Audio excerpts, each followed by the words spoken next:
তাহলে গল্পতে চলে আসি, সরাসরি বেশি কথা না বলে গল্পতে চলে আসি। একটি লোকের খুবই টাকার অহংকার।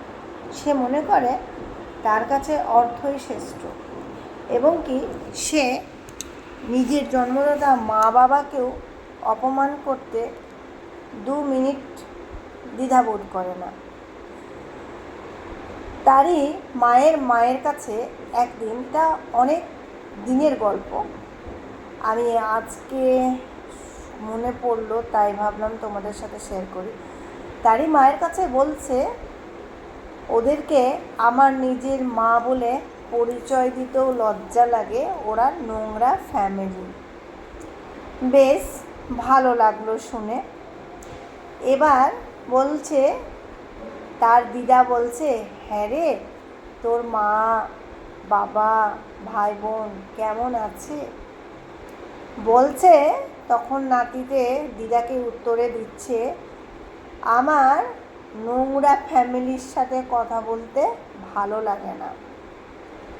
দিদা তখন চুপ, দিদার মুখে কোনো শব্দ নেই। দিদা নির্বাক হয়ে চুপ করে রইল। তার কিছুক্ষণ পরে তার মামা মামির সাথে হই হুল্লো, গল্প হুল্লোড় চলছে, খাওয়া দাওয়া সবটা মিলে বিশাল একটা বড়সড় ব্যাপার চলছে। দিদা কিন্তু পাশের রুম থেকে সবই শুনছে, অনুভব করছে, আর মনে মনে চোখের জল ফেলছে। বলছে, এই কেমন সমাজে বাস করি, নিজের জন্মদাতা মাকে নিজের সন্তান খারাপ বলছে। হয়ে গেল সেদিন। তারপর ছেলেটি বাড়ি ফিরে আসে। মা কিন্তু নিজে না খেয়ে, নিজে না ঘুমিয়ে সন্তানের জন্য অপেক্ষায় থাকে। মা জিজ্ঞেস করে বাড়ি ফেরার পর, হ্যাঁ রে, মামা মামি মামার ছেলে মেয়ে কেমন আছে? বলল, ভালো। আমার মা কেমন আছে? বলল, ভালো। বলল, তোমার মায়ের তো অভ্যেস খারাপ, মামার সাথে ঝগড়া করা। বলছে, মা বলল, মামার কোনো দোষ নেই, আমার মায়েরই দোষ। বলো, হ্যাঁ, মামার পিছনে সবসময় লাগে তো, তাই তোমার মায়েরই দোষ। মাও চুপ থাকলো। মাও আর কোনো কথা বলল না।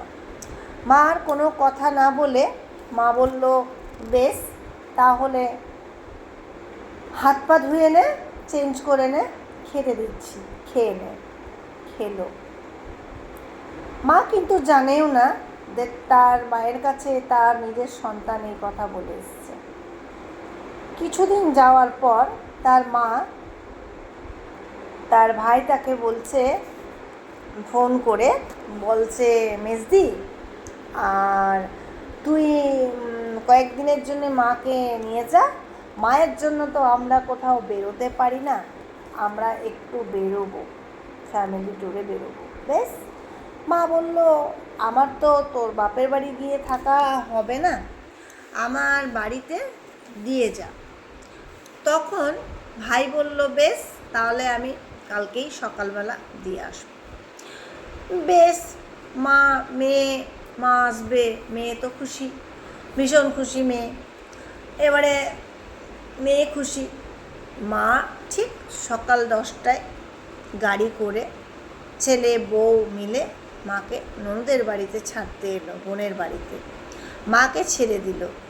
ছেড়ে ওরা টিফিন বোন সব কিছু অ্যারেঞ্জ করলো, কিন্তু ভাই তা খেলো না। ভাই মনে করে যে বোন যদি কোনো খাবারে কিছু মিশিয়ে দিয়েছে, তাহলে সে খাবার খাওয়া যাবে না। বোনের হাতে, মানে সব শেষে বোঝা যাচ্ছে বোনের হাতে সে কোনো খাবার খাবে না। তারপর যেটা হলো, তারা চাটা খেয়ে ফিরে গেল। মা তখন আছে।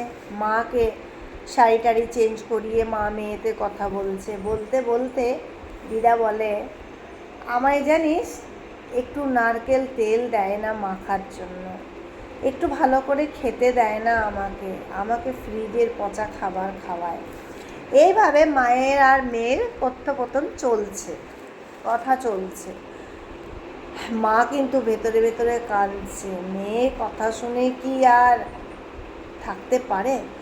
মেয়ে চেষ্টা করতে লাগলো প্রত্যেক দিন নতুন নতুন কিছু বানিয়ে খাওয়ানোর, যত্ন করা, স্নান করিয়ে দেওয়া।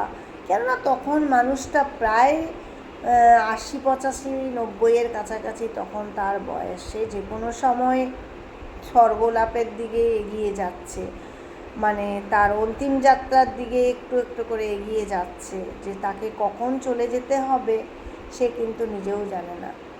খুব ছেলের কাছে কষ্টে থাকতো, খুব কষ্টে থাকতো। এবার যেটা হলো, এবারে কি হলো, মেয়ে কিন্তু যত্ন করে সুন্দর সাজিয়ে গুছিয়ে প্রত্যেক দিন খাবার দেয়।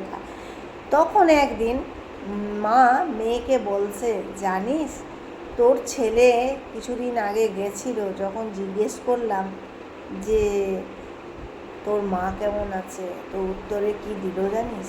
বলল ওরা নোংরা ফ্যামিলি, ওদেরকে ভালো লাগে না, ওদের সাথে কথা বলতেও ঘেন্না লাগে। আমি চিনি আমার ছেলে, বউ, আর কাউকে চিনি না আমি, এই রকম একটা কথা বলল। আর মা তখন বলল, তাই? বলল হ্যাঁ। মা আর কিছু বলল না এবং ছেলেকেও কোনো প্রশ্ন করল না। কিন্তু এর মাঝে আমার একটা প্রশ্ন আছে, এই গল্পের মাঝে আমার একটা প্রশ্ন আছে, যে মা নিজে না খেয়ে সন্তানকে খাওয়ায়, নিজে না ঘুমিয়ে সন্তানকে ঘুম পাড়ায়, নিজের ইচ্ছেকে বিসর্জন দিয়ে, নিজের যন্ত্রণা সব কিছুকে দূরে সরিয়ে রেখে ছেলের মুখে হাসি ফুটিয়ে দেয়, পড়াশোনা থেকে সব কিছু। সে নিজের জন্যে একটুও সময় বের করে না, ভাবে না, প্রতিনিয়ত ছেলের কথা ভাবে যে আমি আজ ছেলেকে এটা করব, ছেলেকে এটা করব। ছেলের পিছনে স্বপ্ন দেখতে দেখতে নিজের স্বপ্নগুলো যে কখন ছাই চাপা পড়ে যায় তা কেউ বুঝতে পারে না, কেউ জানতেও চায় না। সে কখন স্বপ্ন শুরু হয়, আবার কখন সেই স্বপ্ন আড়ালে ঢেকে যায়, মেঘের আড়ালে, সেটা জানাও যায় না। আপনারা বলুন তো, যে এমন সন্তান মানুষ করার থেকে না করা, যাদের সন্তান নেই তারা কিন্তু ভালো আছে। আর সন্তান থেকে যদি সন্তানের মুখে এমন কথা শোনা যায়, তাহলে সেই মা কোথায় গিয়ে দাঁড়াবে? আর মায়ের কষ্টটা একমাত্র আরেকটা মাই বোঝে, একটা মেয়েই বোঝে। তো আপনাদের গল্পটা কেমন লাগলো নিশ্চয়ই কমেন্ট করে জানাবেন, আশা করি ভালো লাগবে। আর এই রকমই গল্প জানতে শুনতে আমার পেজটাকে ফলো করে দিন, আমার ইউটিউব চ্যানেলটাকে সাবস্ক্রাইব করে দিন। আমার ইউটিউবের চ্যানেলের নাম হচ্ছে মিস চুমকি বীরভূমে। আর এই রকমই সুন্দর সুন্দর স্টোরি দেখার জন্য, শোনার জন্য আমি আপনাদের পাশে সব সময় আছি। আমি Chumki. Ta ta, bye, good afternoon. ভালো থাকবেন, সুস্থ থাকবেন। আজকের মতো এই পর্যন্তই।